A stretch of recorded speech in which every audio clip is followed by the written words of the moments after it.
partout dans les autres Congolais ont reconnaître na elongi. Donc na moni que combat na elongo li bato sous moins stress et puis ils ont aussi bato sous na série à époque à Kala Mohamed Ali format 74. Mohamed Ali combat frère Masco Bakole. Ça fait 50 ans. Match balle ce qui combat ne Selma Kiawa 50 après Bakole il se coupe donc il se voit Sima.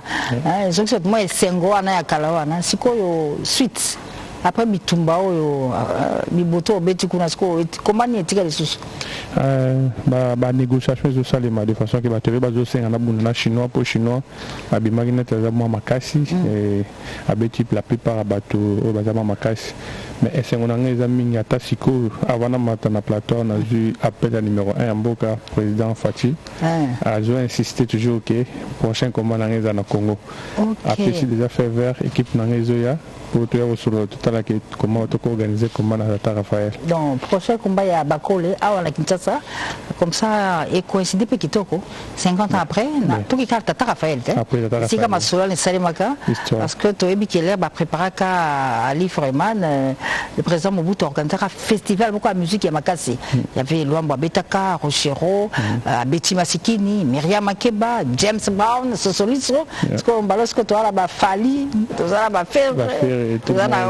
Pao, Jip, Bazali, Biabela, donc festival ce qu'il y a qui les lots quoi. Là Martin Bakol encore une fois merci. On est cinq Makassi au PC, dans bala qui ça ceinture à la gueule c'est moi. C'est du béton ça. Zakilo.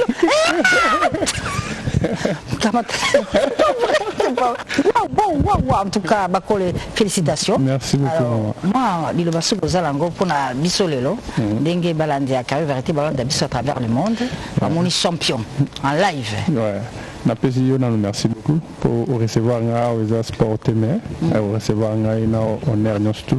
Merci beaucoup na Congolais tout, sans oublier na numéro 1 président et na ministre sport na bande konanga tout na libota na mobile. Encore une fois félicitations. Merci beaucoup. Na Boutouana il y a les 3 les 4 Kinshasa totalité Congo totalité to na Bitumba wana.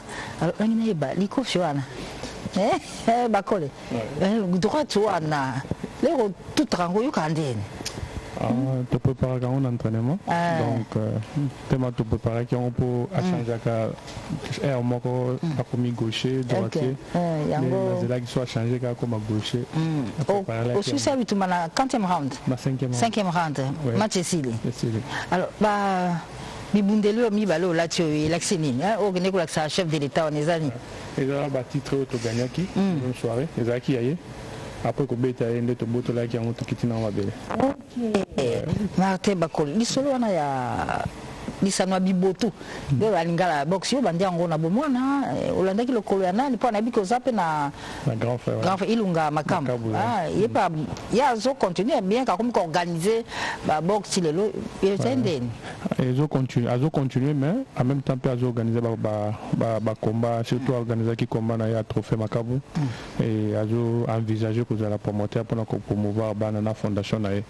Alors la question na eza ke Bitumba to banya depuis bon mois papa zaka boxeur OK so papa leki boxeur Makabu formant pour na ba yebi pour eux za siko za ndoi na ye alors que le grand frère après ngai donc eza ya makila oui parce que l'air ozongi Bakole Kinshasa ba mbio ndenge ni nzela ozo vivre en ndenge ni likambo wana oyo saliwana.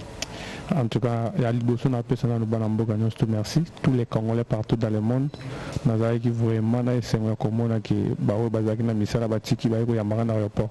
Accueil moko naturel communauté, Kouta et pas Mokozamboka, ministre sport, tout le monde va mobilisé et puis nous avons des OK. Martin Bakole dans la nuit du 3 août, la RDC a gagné. Ils étaient 2 sur un ring, mais l'honneur est revenu sur tout le pays. Plus de 100 millions de Congolais se retrouve derrière ces deux ceintures-là de Bakole. Peut-être tu exposant dans la musée nationale un jour, on ne sait pas. En attendant le rendez-vous, parce que le chef de l'État a promis que le prochain combat de Martin Bakole et Salema Aola Kinshasa, si tout va bien au stade Tata Raphaël Skamasolo et à 50 et Salimaka, puis notre ministre des Sports, le génie blanc Didier Boudimbo, va s'arranger pour que cela s'organise comme il se doit. Merci encore une fois, champion. Merci. Et tout le temps dans le stade. Ah oui. Le stade. La Congolais, tout a déjà pris. Tout ça, la maquillée de façon que son excellence la Marbébélé, comment est ça les morts. Très bien. Nous apprenons le coup Mamboka.